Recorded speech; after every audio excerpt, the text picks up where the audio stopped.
نحمده ونستعينه ونستغفره ونعوذ بالله من شرور أنفسنا ومن سيئات أعمالنا من يهده الله فلا مضل له ومن يضلله فلا هادي له ونشهد أن لا إله إلا الله ونشهد أن سيدنا ومولانا محمد صلى الله عليه وسلم فقد قال الله تعالى في كلامه المبين شهر رمضان الذي أنزل فيه القرآن صدق الله العظيم وقال رسول الله صلى الله عليه وسلم في حديثه الشريف صوموا لرؤيته وأفطروا لرؤيته صدق النبي صلى الله عليه وسلم.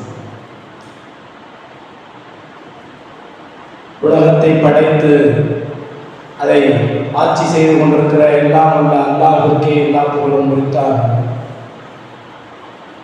சலாத்தும் சலாம் சர்தார் ஆலம் ஸல்லல்லாஹு அலைஹி வஸல்லம் அவர்கள் மீதும்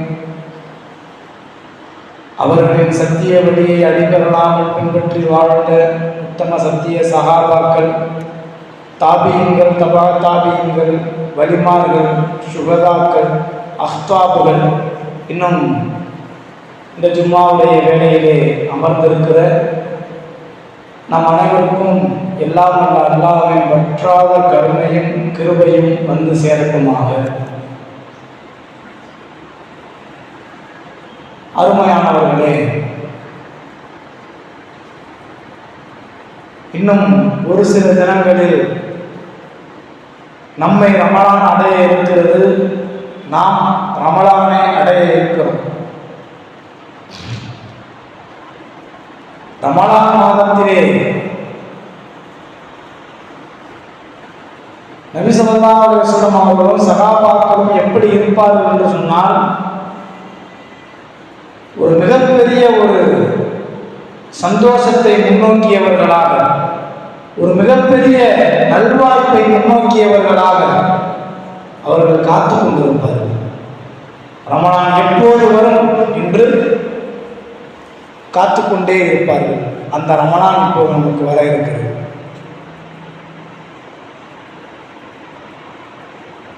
அண்ணல் பெருமானார் ஸல்லல்லாஹு அலைஹி வஸல்லம் அவர்கள் கூறியதை போல,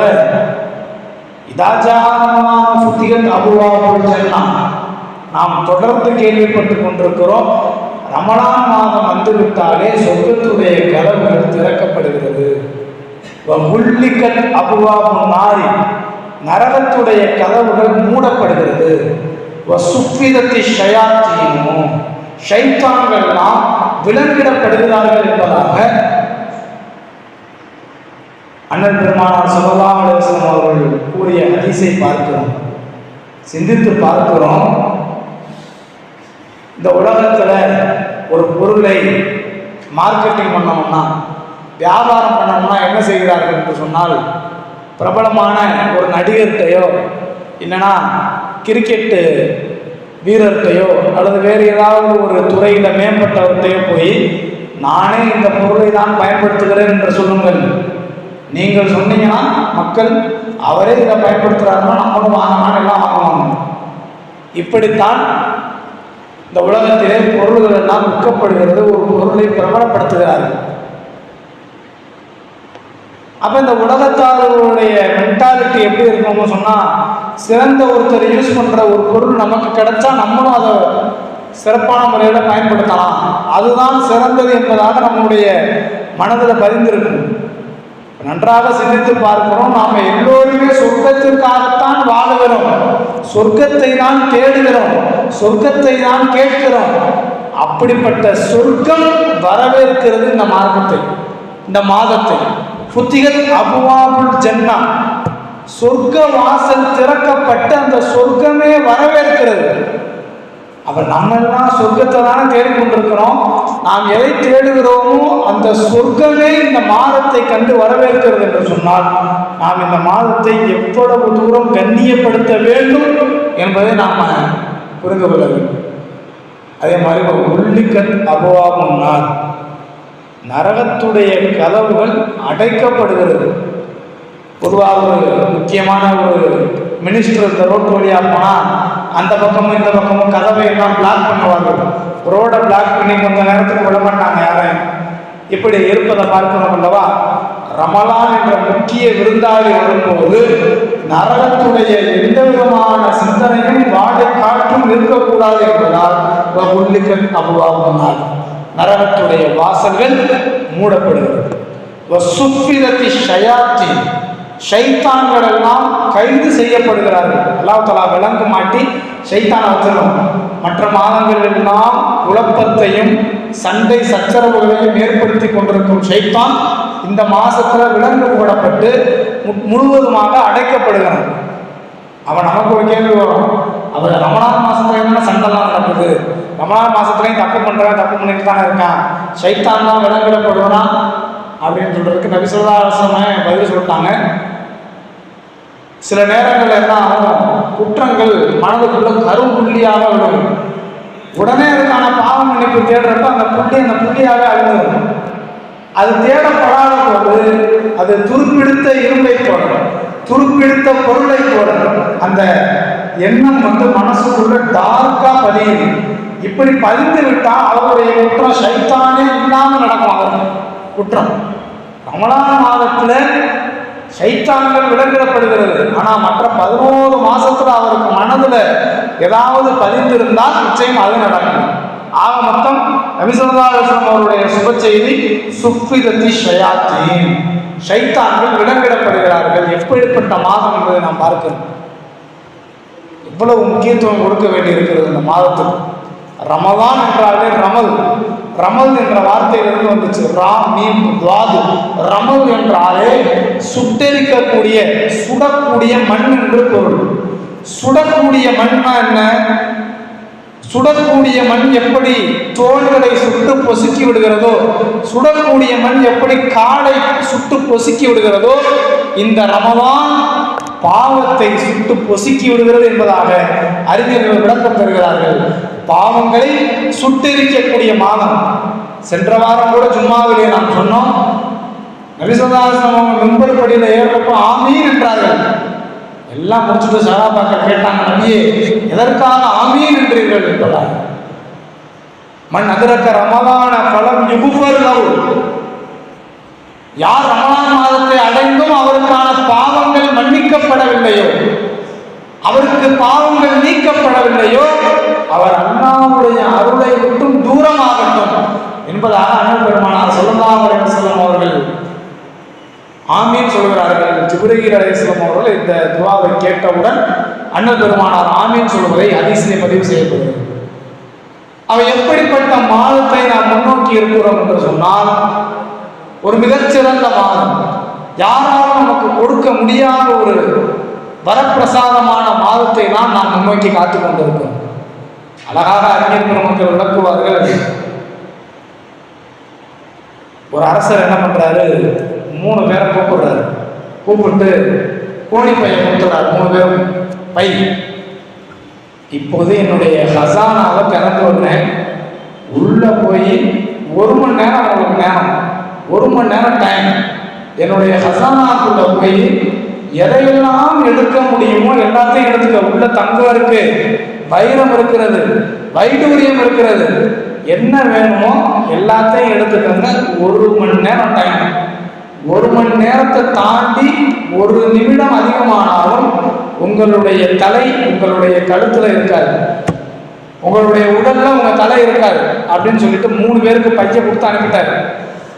3 பேரும் வருகிறார்கள். முதலாவது ஆள் பார்க்கிறாரு, அந்த ஹசானாக்குள்ள எங்கெல்லாம் தங்கம் இருக்கிறதோ, எங்கெல்லாம் வைரம் இருக்கிறதோ அள்ளி போட்டுக்கிட்டே வர்றாரு. 2வது ஆளு கொஞ்சம் கவனக்குறைவாக எல்லாத்தையும் எடுக்கிறாரு. எடுப்பதற்குள்ளாமே வெள்ளி என்பது தங்கத்தை விட எப்போதுமே கொஞ்சம் விலை குறைவு தானே, வெள்ளியை தான் எடுத்துக்கிட்டே வர்றாரு. 3வது ஆள் வர்றாரு, அப்படியே உள்ள வந்து அந்த ஹசானாவை சுற்றி பார்க்கிறாரு. தங்கத்தாலான கட்டுலும் பஞ்சுவர்ண மெத்தையும் இருக்குது. அப்படியே அந்த மெத்தையில அந்த தங்கத்தான கட்டுல அப்படியே மேலே படுத்து தூங்க ஆரம்பித்து விடுகிறார். அப்படியே 1 மணி நேரம் ஆகுறது. முதலாவது ஆள் அந்த பைய தங்கத்தால ஃபில் பண்ணிட்டார், தங்கத்தாலையும் வைரத்தாலையும் ஃபில் பண்ணிட்டார். 2வது ஆளும் எப்படியே ஏதோ கிடைச்சதை எடுத்து வெள்ளியால அவர் நிரப்பிட்டார். 3வது ஆளு வாசல் இருந்து சத்தம் வருகிறது, உங்களுக்கான நேரம் இதோ 1 நிமிடத்தில் முடிய போகிறது, வரவில்லை என்றால் தலை இருக்காது. உடனே அவரு மாறி சுற்றி எந்திரிக்கிறார். 3 பேரும் வேகமாக வெளியே ஓடி வருகிறார்கள். ஒண்ணுமே எடுக்காத அந்த 3வது ஆள் கையில ஏதோ சில சில்லறை காசு மட்டும் மாட்டும் எடுத்துட்டு வெளியே ஓடி வந்து விழுந்துட்டார். அவர் நினைக்கிறாரு, சார் 1 மணி நேரம் நமக்கு அரசருடைய ஹசானா கூட வாய்ப்பு கொடுக்கப்பட்டும் கூட இப்படி நாம் இதை இழந்து விட்டோமே என்பதாக வருத்தப்படுகிறார். 2வது ஆள் நினைக்கிறாரு, வெள்ளியா எடுத்தார்கள். அவர் நினைக்கிறார், நம்ம மட்டும் தங்கத்தை எடுத்திருந்தா அவனுடைய மதிப்பே வேறவாகவா இருந்திருக்கும், தங்கத்தை எடுக்காம போயிட்டோமே. ஆள் நினைச்சாராம், தங்கத்தையும் வைரூரியத்தையும் அங்கேயவர் நினைத்தாராம், இன்னும் ஒரு பை கொடுத்திருந்தால் இன்னும் அதிகமாக நாம் எடுத்திருக்கலாமே என்பதாக நினைத்தாராம். அறிஞர் பெருமக்கள் விளக்குவார்கள், இந்த இடத்திலே அந்த அரசன் தான் அல்லாஹ், அந்த அரசன் தான் அல்லாஹ். அவன் திறந்து விட்ட கதவுகள் தான் சொர்க்கத்துடைய கதவுகள். அந்த வைரங்களும் வைடூரியங்களும் வெட்டிகளும் தான் ரமலானில் நம்முடைய தொழுகைகளும் குர்ஆன் திலாவத்துகளும் நாம் வைக்கக்கூடிய நோன்புகளும். அந்த 3 வகையான கேட்டகரி மனிதர்களும் இந்த உலகத்தில் இருக்கிறாங்க. ஒரேடியாக தராவிகளை தொழுது நோன்புகளை வைத்து தன்னுடைய அமல்களை தங்கத்தால் நிரப்புபவர்கள் இருக்கிறார்கள். 2வது கேட்டகரியும் இருக்கிறார்கள், ஏதோ தொழுவோம், ஏதோ நோன்பு வச்சோம், ஏதோ வாழ்ந்தோம் என்பதாகவும் இருக்கிறார்கள். ரமலானுடைய காலத்திலும் கூட 3வது கேட்டகரியும் இருக்கத்தான் செய்கிறது. பள்ளிவாசலின் பக்கம் சற்றும் திரும்பி பார்க்காதவர்கள், பள்ளிவாசலின் பக்கம் இல்லாமல் தன்னுடைய வேலையிலேயே மூழ்கடிக்கப்பட்டவர்கள். ஆனால் நன்றாக தெரிந்து கொள்ளுங்கள், ஒவ்வொருவரும் நினைக்கக்கூடிய விஷயம் என்னவென்று சொன்னால், நான் இன்னும் கொஞ்சம் அதிகத்தை சேர்த்திருக்கலாமே, நான் இன்னும் கொஞ்சம் அதிகமாக இறைவனுடைய புறத்திலே நெருங்கி இருக்கலாமே என்பதாகத்தான் ஒவ்வொரு நபரும் நினைக்கப் போகிறார்கள். அப்படிப்பட்ட மாதமாகத்தான் ஃபுத்திஹத் அபுவாபுல் ஜன்னத்தி, சொர்க்கத்துடைய கதவுகள் திறக்கப்படுகிறது என்பதாக நபிகளார் சொன்ன அந்த செய்தியை நாம் சிந்தித்து பார்க்கிறோம். வெறும் சொர்க்கத்துடைய கதவுகள் மட்டுமல்ல, அண்ணல் பெருமானார் ஸல்லல்லாஹு அலைஹி வஸல்லம் அவங்க சொன்னாங்க, ரமலான் மாசத்துல ஒருத்தர் தொழுகிற பர்வு தொழுகையுடைய நன்மை என்னவென்று தெரியுமா? சாதாரண மாதத்திலே ஒருவர் தொழுகிற ஒரு பருளை இருக்குல்ல, அந்த பருளை போல 70 மடங்கு நன்மையை ரமலானுடைய மாதத்தின் ஒரு பருள் கொடுக்கிறது என்பதாக அண்ணல் பெருமானார் ஸல்லல்லாஹு அலைஹி வஸல்லம் அவர்கள் குறிப்பிட்டு காட்டுகிறார். ரமலான் அல்லாத மற்ற மாதங்களில் தொடப்படுகிற ஒரு நஃபில் தொழுகை, அது நஃபிலுடைய நன்மை தான். ஆனால் ரமலான் மாதத்திலே தொடப்படுகிற ஒரு சுன்னத்தான நஃபிலான தொழுகைக்கு நன்மை என்னவென்று தெரியுமா? மற்ற மாதங்களிலே தொடரக்கூடிய ஒரு ஃபர்து தொழுகையுடைய நன்மை எழுதப்படுகிறது என்பதாக அண்ணல் பெருமானார் ஸல்லல்லாஹு அலைஹி வஸல்லம் அவர்கள் சொல்கிறார்கள். அப்படி நன்மையை அள்ளிக் கொள்ளுங்கள் என்பதாக இறைவனால் திறந்து விடப்படுவதுதான் இந்த ரமலானுடைய மாதம்.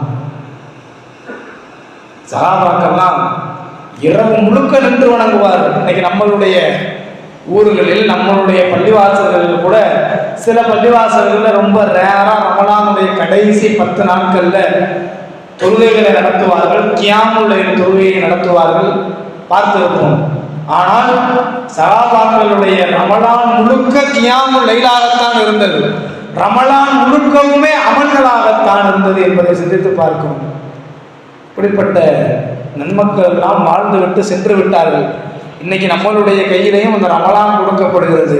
அதை எப்படி பயன்படுத்துகிறோம் என்று பார்க்கும்போது கேள்விக்குறியான ஒரு ரமலானாகத்தான் நம்முடைய ரமலான் இருக்கிறது. ஒரு 15 நோன்பு தாண்டப்பையே எப்போ இது கடந்து போகும்?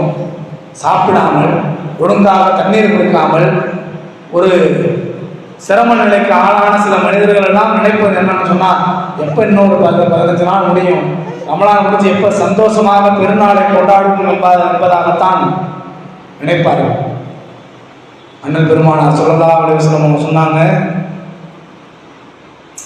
லவ் யாலமில் இபாது மாஃபி ரமலான், இந்த ரமலானில் என்ன நன்மை கிடைக்கிறது என்பதை இந்த மனித சமுதாயம் அறிந்து விட்டால் தமன்னத்தில் உம்மத்து அன் தக்கூன சனத்துக்குள்ளுகா ரமலான், இந்த சமுதாயம் இந்த உம்மத் வருடம் முழுக்க ரமலானாகவே இருந்துவிடக் கூடாதா, வருடம் முழுக்க இந்த நோன்பு மாதமாகவே இருந்துவிடக் கூடாதா என்பதாக இந்த உம்மத்து ஆசைப்படுபவர்களாக இருப்பார்கள் என்பதாக அண்ணல் பெருமானார் ஸல்லல்லாஹு அலைஹி வஸல்லம் அவர்கள் சொன்ன செய்தியை பார்க்கிறோம். அப்படிப்பட்ட மாதம் வர இருக்கிறது. என்ன நன்மை எழுதப்படுகிறது என்பது நமக்கு தெரியாது. ஆனால் இருப்பதிலேயே மிகச்சிறந்த நன்மையை இந்த மாதத்தை தவிர வேறு எந்த மாதத்தாலும் நமக்கு தர முடியாது என்பதை நம்முடைய சிந்தனையை நாம் நிறுத்த வேண்டும். எனவே தயார் படுத்திக் கொள்ளுதல் என்பது எல்லா விஷயத்திலையும் அவசியமானதாக இருக்கு. ஒரு திருமணம் நடக்கிறது என்று சொன்னால் அந்த திருமண வீட்டுக்காரர் 6 மாசத்துக்கு முன்னாடியே அவருடைய எல்லா சிந்தனையுமே அந்த ஒரு நாள் நடக்க இருக்கிற அந்த திருமணத்தை பற்றியா தான் இருக்கும். எப்படி பத்திரிகையை கொடுப்பது, சொந்த பந்தங்களுடைய பெயரெல்லாம் எழுதுவார், அதை எப்படி சரியாக விநியோகிப்பது, அங்கே என்னத்து உணவு தயார் செய்வது, யாரை வைத்து தயார் செய்வது, எந்த இடத்திலே நடத்துவது, எப்படி சீர்வரிசை செய்வது என்று எப்படி சிந்திக்கிறோம். ஒரு நாளுடைய அந்த கூத்திற்காக வேண்டி நம்முடைய சிந்தனைகளை செலவிடலாம். மறுமையிலே நம்மை சொர்க்கத்திற்குள் செலுத்துகிற மாதம் வர இருக்கிறது. அதற்காக வேண்டி இந்த ஜும்மாவுடைய சிந்தனையை, அந்த மாதத்தை நாம் எப்படி செலவிட வேண்டும் என்ற சிந்தனையிலே நாம் செலுத்த கடமைப்பட்டிருக்கிறோம். ஏன்னு சொன்னா, அண்ணல் பெருமானார் ஸல்லல்லாஹு அலைஹி வஸல்லம் அவர்களாக இருக்கட்டும், எல்லாம் அல்லாஹ்வாக இருக்கட்டும், திட்டமிடுதலை நமக்கு கற்றுக் கொடுக்கிறார்கள். ஒரு ஜும்மாவுடைய ஃபஜ்ரிலே ஓதப்படுகிற வசனம் தான், அல்லாஹுல்லதி ஹலக ஸமாவாத்தி வல் அர்த ஃபீ சித்தத்தி அய்யாம். அல்லாஹ் எப்படிப்பட்டவன் தெரியுமா? வானத்தையும் பூமியையும் 6 நாட்களிலே அல்லாஹ் படைத்தான். 6 நாட்கள் ஏன் அல்லாஹ்வுக்கு தேவையா? இன்னொரு இடத்துல வருது, யாசீன் சூராவுடைய கடைசியில வருது, குன் ஃபயகுன், அல்லாஹ் ஆகும்னா ஆகும். அல்லாஹ் ஒரு விஷயத்தை படைக்கணும், மனிதன் வந்து ஒரு செல்போனை கண்டுபிடிக்கணும்னு சொன்னால் உட்காந்து அதுக்கான ரிசர்ச் பண்ணி இதை இங்கே வச்சு அதை கண்டுபிடிக்கணும். ஆனால் அல்லாஹ் தஆலா எப்படிப்பட்டவன் தெரியுமா? குன், ஆகு என்றால் அது ஆகிவிடும். உலகமே ஆகு என்றால் அப்படி எந்திரிச்சு நிறுத்தும் உலகம். அப்படி இருக்கிறப்ப ஏன் அல்லாஹ்வுக்கு 6 நாள் தேவைப்பட்டுச்சு? அல்லாஹ்வுக்கு 6 நாள் தேவைப்பட்டுச்சுன்ற விஷயத்தை வளர்க்குறாங்க. மனிதன் வாழப்போகிறான். அப்போ ஒவ்வொன்றையும் சிஸ்டமேட்டிக்காக அமைக்கணும், ஒவ்வொன்றையும் மிகவும் திறம்பட திட்டமிட்டு அமைக்க வேண்டும் என்பதால் ஒவ்வொன்றையும் அல்லாஹ் தஆலா முதல் நாள் அல்லாஹ் தஆலா ஜும்மா நாள் தான் இந்த உலகத்தை படைத்தான் என்பதை நாம் அறிந்திருப்போம்.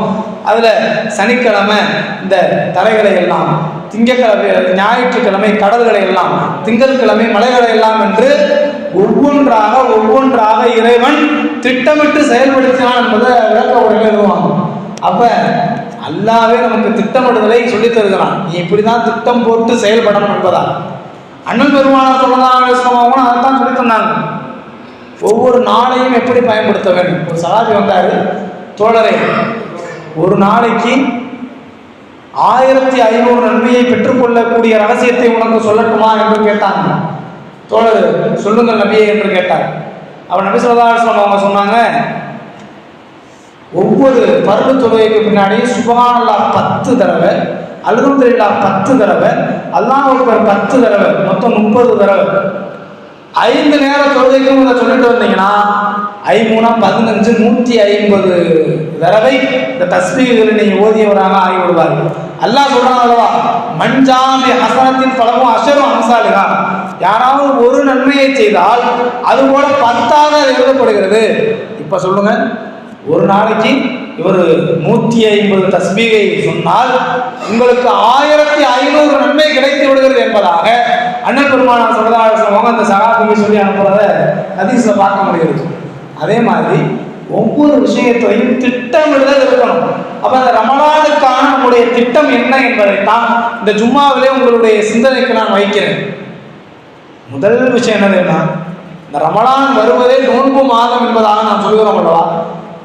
முதல் உறுதிமொழி என்ன எடுக்கணும்னா, இந்த ரமலானுடைய 30 நாட்களுடைய நோன்புகளையும் அல்லது 29 நாட்களுடைய நோன்புகளையும் நான் பரிபூரணமாக நிறைவுபடுத்துவேன் என்பதை முதலாவது நியத்தாக நாம் மனதிலே வைத்துக் கொள்ள வேண்டும். நோன்பை தவிர இந்த உலகத்தில் எல்லாவற்றுக்குமே மலக்குமார்கள் தான் கூலியை எழுதுவார்கள். ஆனால் அல்லாஹ் சொல்லிட்டான், நோன்புக்கு மட்டும் மலக்குமார்களை வச்சு நான் கூலி கொடுக்க மாட்டேன். அஸ்ஸியாமுலி அன அஜ்ஸீபி. இந்த நோன்பு என்பது எனக்குரியது. எனவே அதற்கு நான் என்னுடைய சன்னிதானத்தில் வைத்துதான் அந்த அடியார்களுக்கு கூலி கொடுப்பேன் என்பதாக இறைவன் கூறியதை நாம் பார்க்கிறோம். பொதுவாக உலகத்தில் பார்க்கிறோம், பல்வேறு பொறுப்புதாரிகள் இருக்கிறார்கள், பல்வேறு பதவியில் இருக்கிறவங்க இருக்கிறாங்க. ஒரு சிஎம்ஏ ஒருத்தருக்கு சீஃப் மினிஸ்டரே ஒருத்தருக்கு கொடுக்கிறார் என்று சொன்னால் அதை ரிவார்டு என்றும் அவார்டு என்றும் சொல்வார்கள் அல்லவா. முதல்வர் கையால ஒருவருக்கு பரிசு தொகை வழங்கப்படுகிறது, பிரதமர் கையால் ஒருவருக்கு நினைவு சின்னம் வழங்கப்படுகிறது என்றால் அவர் ஏதோ ஒரு சாதனையை படைத்தவராக இருக்க வேண்டும். ஒரு சாதனையை படைத்தால்தான் நட்சத்திரங்களால் அவர் கௌரவிக்கப்படுகிறார். அல்லாஹ் தஆலா எல்லா விஷயத்தையும், ஒருத்தர் தொழுகையை தொழுகிறாரா அவருக்கு 10 மடங்கு நன்மை மலக்குமார்களே எழுதி விடுவார்கள். ஒருத்தர் ஜக்காத்து கொடுக்கிறாரா அவருக்கு 700 மடங்கு நன்மை மலக்குமார்களே எழுதி விடுவார்கள். ஹதீஸ்ல வருது, ஒரு நன்மைக்கு 10லிருந்து 700 மடங்கு வரை நன்மைகள் எழுதப்படுகிறது. எல்லாத்தையும் எழுதுபவர்கள் யார்? மலக்குமார்கள். ஆனால் அருமையானவர்களை தெரிந்து கொள்ளுங்கள், இந்த நோன்புக்கு மட்டும் நன்மைகளை கால்குலேட் பண்ணி எழுதக்கூடிய பொறுப்பு மலக்குமார்களுக்கு கிடையாது. ஏனென்று சொன்னால் இந்த நன்மைகளை கணக்கிட முடியாத அளவிற்கு இருப்பதால் அஸ்ஸியாமுலி அன அஜ்ஸீபி.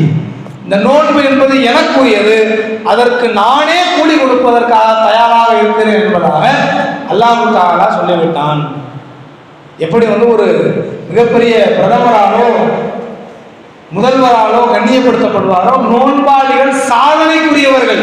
அவரை அல்லாஹ் தன்னுடைய கரத்தால் நன்மையை கொடுத்து அவர்களை கண்ணியப்படுத்துவதை பார்க்கிறோம். அல்லாஹ் தஆலா 30 நோன்புகளையும் நோக்கக்கூடிய பாக்கியத்தை நம் அனைவருக்கும் தந்தருவானாக. நோன்புல இருப்பதை போல வேறு என்ன நன்மை இருக்க முடியும் மற்ற விஷயங்கள்? அனல் பெருமானார் ஸல்லல்லாஹு அலைஹி வஸல்லம் அவங்க சொன்னாங்க, அல் குர்ஆன் வஸ்ஸியாம், நோன்பும் குர்ஆனும் யஸ்ஃபானி லிஅஹ்லிஹி, அதை கடைபிடித்தவருக்காக வேண்டி நாளை மறுமையிலே சிபாரிசு செய்து கொண்டிருக்கும். உதாரணமாக நபி ஸல்லல்லாஹு அலைஹி வஸல்லம் சொன்னாங்க, ஒருவர் இருக்கிறார், அவர் அல்லாஹ் தஆலா விசாரித்து கொண்டிருக்கிறார் நாளை மறுமையில். அப்ப அவர் பதில் சொல்லி ஆகணும், பதில் சொல்லிட்டு தான் போக முடியும். பதில் சொல்லி கொண்டிருக்கும் போது அவர் நோன்பாளியாக இருந்து விட்டால் அந்த நோன்புக்கு என்று ஒரு உருவம் இருக்குமா, அது இவருடைய பக்கத்துல நிற்குமா. அந்த நோன்பாளியின் பக்கத்துல அல்லாஹ்விடம் அந்த நோன்பு பேசலாம், யா அல்லாஹ் இந்த அடியார் இருக்கிறாரே, இவர் உனக்காக என்னை, நோன்பு பேசுறது, யா அல்லாஹ் உனக்காக இவர் என்னை கடைபிடித்திருந்தார், இவருக்கு உணவு இருந்தது ஆனால் உலகத்தில் அதை நான் தடுத்துக் கொண்டிருந்தேன், இவருக்கு ருசியான பானம் இருந்தது ஆனால் இந்த உலகத்திலே அதை நான் தடுத்துக் கொண்டிருந்தேன். நோன்பு பேசுகிறது, யா அல்லாஹ் இவருக்கு மனைவி மக்கள் இருந்தார்கள் ஆனால் நான் உடலுறவை விட்டும் நான் தடுத்துக் கொண்டிருந்தேன்.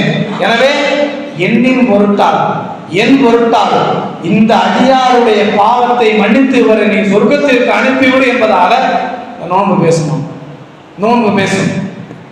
அதே போல் குர்ஆன், யா அல்லாஹ் இவர் உனக்காக வேண்டி என்னை இரவிலும் பகலிலும் கண் விழித்து ஓதி இருக்கிறார், எனவே என்னை ஓதியதற்காக இவரை சொர்க்கத்திற்கு அனுப்பிவிடு என்பதாக குர்ஆன் பேசும். இந்த இரண்டுமே நாளை மறுமையிலே அல்லாஹ்விடம் நேரடியாக சிபாரிசை பெற்று தரக்கூடியவைகள் என்பதாக சஹீஹான ஹதீஸிலே அறிவிக்கப்பட்டிருப்பதை பார்க்கிறோம். இதை விட வேற என்ன சிறப்பு? அண்ணன் நபி ஸல்லல்லாஹு அலைஹி வஸல்லம் அவங்க இன்னஃபில் ஜன்னதி பாபன் யுகாலு லஹு ரையான், லா எதுகுல் இல்ல ஸாயிமூன். நாளை மறுமையிலே நோன்பாளிகளுக்கு என்று ஒரு கதவு இருக்கு, அதுக்கு ரையான் என்று பேர். சொர்க்கத்தில் நுழைவதற்காக வேண்டி எல்லோரும் வரிசையில நிற்பாங்க. யாரு முதல்ல நுழைகிறாங்களோ அவங்க பாக்கியம் பெற்றவர்கள், யாரு அடுத்தடுத்து நுழைகிறார்களோ அவர்கள் தான் பாக்கியம் பெற்றவர்கள்.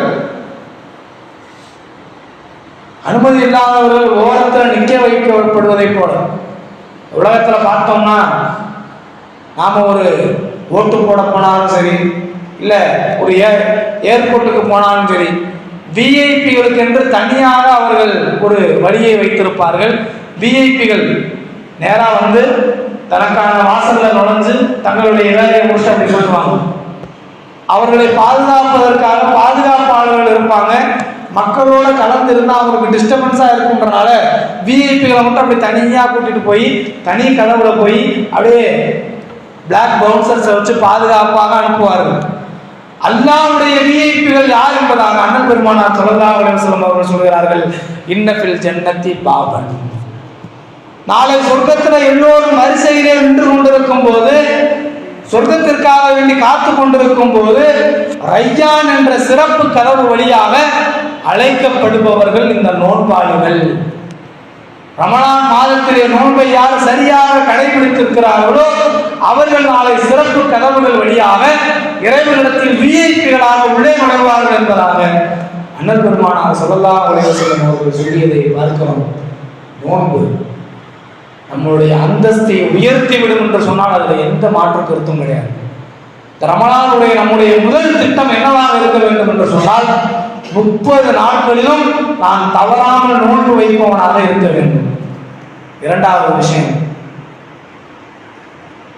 30 நாட்களிலும் ஜமாத்தோடு தொழுகைகளை தொடரக்கூடியவனாக நான் இருக்க வேண்டும் என்ற உறுதிமொழியை நாம் எடுத்துக்கொள்ள வேண்டும். நான் முன்பே கூறியதை போல ரமலானுடைய ஒரு தொழுகை என்பது மற்ற நாட்களில் தொழப்படுகிற 70 ஃபர்லுக்கு சமமானது. எனவே ரமலானுடைய மாதம் நம்முடைய இரண்டாவது சிந்தனை 30 நாட்களும் ஜமாத்தோடு நான் தொழக்கூடியவனாக இருப்பேன் என்பதை நிறுத்திக் கொள்ள வேண்டும். மூணாவது சிந்தனை, ரமலான்ல என்னால் எவ்வளவு முடிகிறதோ அந்த அளவுக்கு குர்ஆனோடு நான் தொடர்போடு இருப்பேன். ஷஹ்ரு ரமதான் அல்லதி உன்சில ஃபீஹில் குர்ஆன். அல்லாஹ் அந்த ரமலான் மாசத்தை பத்தி சொல்றப்பயே இந்த மாதம் எப்படிப்பட்டது என்றால் குர்ஆன் இறக்கப்பட்ட மாதம். எவ்வளவு தூரம் நம்மால் குர்ஆனை ஓத முடியுமோ அவ்வளவு தூரம் ஓதிக்கொள்ள வேண்டும். முன்னால் வாழ்ந்த அறிஞர் பெருமக்களை எல்லாம் சொல்கிறார்கள், சில சகாபாக்கள்லாம் 3 நாளைக்கு ஒரு குர்ஆனை முடிப்பவர்களாக இருந்தார்கள். இன்னும் சில தோழர்கள் 2 நாளைக்கு ஒரு குர்ஆனை முடிப்பவர்களாக இருந்தார்கள். இமாம் ஷாஃபி அவர்களை பற்றி அறிவிக்கப்படுகிறது, ரமலான் மாதத்தில் மட்டும் 60 குர்ஆனை ஓதக்கூடியவராக இருந்திருக்கிறார்கள். முன்னாடி வாழ்ந்த பெருமக்கள் எல்லாம் பாக்கியத்திற்குரியவர்களாக இருந்தார்கள். ஒருத்தர் பயணம் செய்கிறாரு, ஒரு குட்டி குர்ஆன் கையில வைத்திருக்கிறார். இங்கிருந்து பெங்களூருக்கு பயணம், சென்னையிலிருந்து பெங்களூருக்கு பயணம். அந்த ஒரு 4 மணி நேர பயணத்தில் அவர் யாரிடமும் பேசாமல் ரமலானுடைய நேரத்திலே குர்ஆனை திறக்கிறார், ஓதுகிறார். 4 மணி நேர பயணம். ஹெட்போனோடோ பாட்டோடோ இன்ஸ்டாகிராம் ரீல்ஸோட முடியவில்லை, குர்ஆன் முடிகிறது. 4 மணி நேரத்திலே இறங்கி செல்கிறார். சிந்தித்து பார்க்க வேண்டும், இப்படிப்பட்ட பெருமக்கள் வாழ்ந்த காலங்கள் எல்லாம் போய்விட்டு ரமலானுடைய நேரத்திலாவது குர்ஆனோடு தொடர்பு உடையவர்களாக நாம் இருப்போமா என்று சொன்னால் மிகப்பெரிய பாக்கியத்தை பெற்றவர்களாக நாம் மாறிவிடுவோம் என்பதில் எந்த விதமான சந்தேகமும் கிடையாது. குர்ஆனை விட அதிக நன்மைகளை பெற்று தரக்கூடிய ஒரு விஷயம் கிடையாது. அண்ணல் பெருமானார் ஸல்லல்லாஹு அலைஹி வஸல்லம் அவங்க சொன்னாங்க, இன்னல் ஹஸனத்த துக்தபுலகு அஷரா. எந்த நன்மையான காரியமாக இருந்தாலும் 10 மடங்கு எழுதப்படுகிறது. குர்ஆன்ல ஒரு எழுத்துக்கும் 10 நன்மை என்று சொல்லிவிட்டு நபி ஸல்லல்லாஹு அலைஹி வஸல்லம் சொன்னாங்க, அலிஃப் லாம் மீம் என்பது 10 நன்மை கிடையாது. அலிஃபுக்கு 10 நன்மை, லாமுக்கு 10 நன்மை, மீமுக்கு 10 நன்மை என்பதாக சொன்னார்கள். இது சாதாரண மாசத்துல. ரமலானுடைய மாசத்துல வர்றப்ப ஒரு நன்மைக்கு 70 மடங்கு நன்மை. அப்ப நம்மளே பெருக்கி பார்க்கணும், ஒரு எழுத்துக்கு 70 மடங்கு நன்மை. ஒரு எழுத்துக்கு 70 மடங்கு நன்மையை ரமலான் தருகிறது. குரான் யார் ஓதுகிறாரோ அவர் பாக்கியம் அடைந்தவராக ஆகுவார். பொதுவாகவே குரானோடு தொடர்பு பட்டவங்க எல்லாருமே பாக்கியமானவங்க தான். ஊர்லேயே சிறந்த ஊர் எதுன்னு கேட்டால் மக்கான், ஏன்னா குரான் இறக்கப்பட்ட ஊர். மாதங்களிலேயே சிறந்தது எதுன்னு கேட்டால் ரமலான், ஏன்னா குரான் இறக்கப்பட்ட மாதம். மலக்குமார்களே சிறந்த நபர் யாரு கேட்டால் ஜிப்ரீல் அலைஹிஸ்ஸலாம், குரானை கொண்டு வந்த மலக்கு. நபிமார்களிலேயே சிறந்தவர் யாருன்னு கேட்டால் முகமது நபி ஸல்லல்லாஹு அலைஹி வஸல்லம் என்று சொல்லுவோம். ஏனென்றால் குரானை பெற்றுக்கொண்ட நபி. குரானோடு யாரெல்லாம் தொடர்பு படுகிறார்களோ அவர்கள் எல்லாம் பாக்கியம் பெற்றவர்கள். கைருக்கும் மன் தஅல்லமல் குர்ஆன வ அல்லமா. நபி ஸல்லல்லாஹு அலைஹி வஸல்லம் சொன்னாங்க, உங்கள சிறந்தவர்கள் யார் தெரியுமா? குர்ஆனை யார் கற்றுக்கொண்டு பிறருக்கும் கற்றுக் கொடுக்கிறார்களோ அவர்கள் தான் என்பதாக சொன்னார்கள். ரமலான் மூணாவது சிந்தனை குர்ஆனோடு இருக்கணும். நாலாவதாக, நான் இந்த ரமலானிலே நிகழ்த்தப்படுகிற தராவீஹ் தொழுகையிலே முழுமையாக நான் கலந்து கொள்வேன். பொதுவாக இந்த தராவீஹ் தொழுகைகள் என்பது சாதாரணமாக வைக்கப்படுவது கிடையாது. உங்களுக்கெல்லாம் தெரிந்த விஷயம்தான். அதிலே முதலாவது ஜுசுவிலிருந்து கடைசி 30வது ஜுசு வரை நிறைவுபடுத்துவதற்காகத்தான் இங்கே தராவீஹ் தொழுகைகள் நடத்தப்படுகிறது. அந்த தராவீஹிலே முழுமையாக குர்ஆனை கேட்பவனாக நான் இருக்க வேண்டும் என்பது நம்முடைய 4வது சிந்தனையாக இருக்கிறது. இதுல 2 நன்மை நடத்துறது. ஒண்ணு, இரவிலே நின்று வணங்கியவர்கள் பாக்கியம் பெற்றவர்கள், அந்த நன்மை நடத்துறது. குர்ஆனை கேட்ட நன்மையும் கிடைத்து விடுகிறது. எனவே நான் குர்ஆனை கேட்பேன், முழுமையாக தராவீஹிலே கலந்து கொள்வேன் என்பதை நம்முடைய சிந்தனைகளை நிறுத்த வேண்டும். 5வதாக, இந்த ரமலான் மாதத்திலே என்னுடைய பாவங்கள் அனைத்தும் மன்னிக்கப்பட்டவனாகத்தான் நான் இந்த ரமலானை கடந்து செல்ல வேண்டும். எனவே நான் என்னுடைய ஒவ்வொரு இஃப்தார் நேரத்திலும் பாவ மன்னிப்பை பெற்றுக் கொண்டவனாக நான் உட்கார்ந்திருப்பேன். நான் இறைவனிடத்திலே பாவ மன்னிப்பை தேடியவனாக அமர்ந்திருப்பேன் என்பதாக நாம் இந்த 5 சிந்தனைகளையும் நாம் வைத்துக் கொள்ள வேண்டும். முதலாவதாக, நான் 30 நாட்கள் நோன்பு வைப்பேன். இரண்டாவதாக, ஜமாத்தில் நான் தவற விடாமல் இந்த 30 நாட்களும் கலந்து கொள்வேன். மூன்றாவதாக, என்னால் எவ்வளவு முடிகிறதோ அவ்வளவு குர்ஆனை நான் ஓதுவேன். நான்காவதாக, தராவீஹ் தொழுகைகள் முழுமையாக நான் இருந்து இந்த ரமலானுடைய நன்மையை அடைந்து கொள்வேன். 5வதாக, என்னுடைய பாவங்கள் முழுவதும் மன்னிக்கப்பட்டவனாக நான் இருப்பேன் என்பதை நாம் மனதிலே நிறுத்திக் கொள்ள கடமைப்பட்டிருக்கிறோம். கண்ணியமானவர்களே, கண்ணியமான மாதம் வருகிறது. நாம் கண்ணியமாக நடந்து கொள்ள கடமைப்பட்டிருக்கிறோம் என்பதை மறக்கக்கூடாது. இன்று நம்முடைய இஸ்லாமிய சமூகத்தில் நிறைய நபர்கள் நோன்பு வைப்பதிலே விழிப்புணர்வு இருப்பது கிடையாது. சர்வ சாதாரணமாக நோன்பை விடுபவர்களை பார்க்கிறோம். என்னுடைய வேலை சிரமமாக இருக்கிறது என்று நோன்பை விடுபவர்களா நீங்கள்? நாளை மறுமையிலே இறைவனால் கொடுக்கப்படுகிற வேதனை என்பது அதைவிட கடுமையானது என்பதை மனதில் நிறுத்துங்கள். வெயிலில் கடுமையாக இருக்கிறது, அதனால் நான் நோன்பு வைக்கவில்லை என்று சொல்பவர்களா நீங்கள்? இந்த உலகத்தினுடைய நெருப்பை விட நாளை மறுமையுடைய நெருப்பு 70 மடங்கு கடுமையானது என்பதை மனதில் நிறுத்துங்கள். இறைவன் நோன்பு மாதத்திலே நோக்க சொல்லி இருக்கிறான். அதை நம் மீது கடமையாக்கி இருக்கிறான். இன்று நம்மிலே பல நபர்கள் ரமலானுடைய கடைசி 10 பார்த்தோம் என்று சொன்னால் துணிக்கடைகளில் நிற்பதை பார்க்கிறோம். ஒவ்வொரு மாதம் ஒவ்வொரு வருடமும் நடந்து கொண்டிருக்கிற செயல். துணி எடுப்பதற்காக வேண்டி நோன்பை விடுகிறார்கள். துணிகளை எடுத்துக் கொள்வதற்காக வேண்டி நோன்பை விடுகிறார்கள். அங்க ஓரத்துல கீழமாசி வீதியுடைய சைடுல பார்த்தோம் என்று சொன்னால் புர்காக்களும் தொப்பிகளும் ஜூஸுகளை குடித்து கொண்டிருப்பதை பார்க்கிறோம். கரும்பு ஜூஸுகளையும் ஜீரகண்டாக்களையும் குடித்து கொண்டிருப்பது மிக வேதனையான செயலாக இருக்கிறது. அண்ணன் பெருமானார் ஸல்லல்லாஹு அலைஹி வஸல்லம் அவர்கள் சொன்னார்கள், நோன்பு வைத்தவர்களுக்கான கூலி என்பது நாளை மறுமையிலே எவரும் கணக்கிடப்படாத முடியாத அளவுக்கான கூலியாக இருக்கிறது. அதே போல் அதை விட்டவருக்கான தண்டனை என்பது, எவர் சுய நினைவோடு கூடி உடல் ஆரோக்கியத்தோடு கூடி ஒரு ரமலான் ஒரு நோன்பை விடுவாரோ, ரமலானுடைய ஒரு நோன்பை விடுவாரோ, காலம் முழுக்க அவர் அதை கதா செய்தாலும் அதை கதா செய்தவராக ஆக முடியாது. இதை விட ஒரு பெரிய எச்சரிக்கை வேண்டுமா? எனவே ரமலானுடைய நோன்பை பொறுப்பாக நாம் நோற்றவர்களாக ஆகுவதற்கு வல்ல ரஹ்மான் நமக்கு தௌஃபீக் செய்வானாக.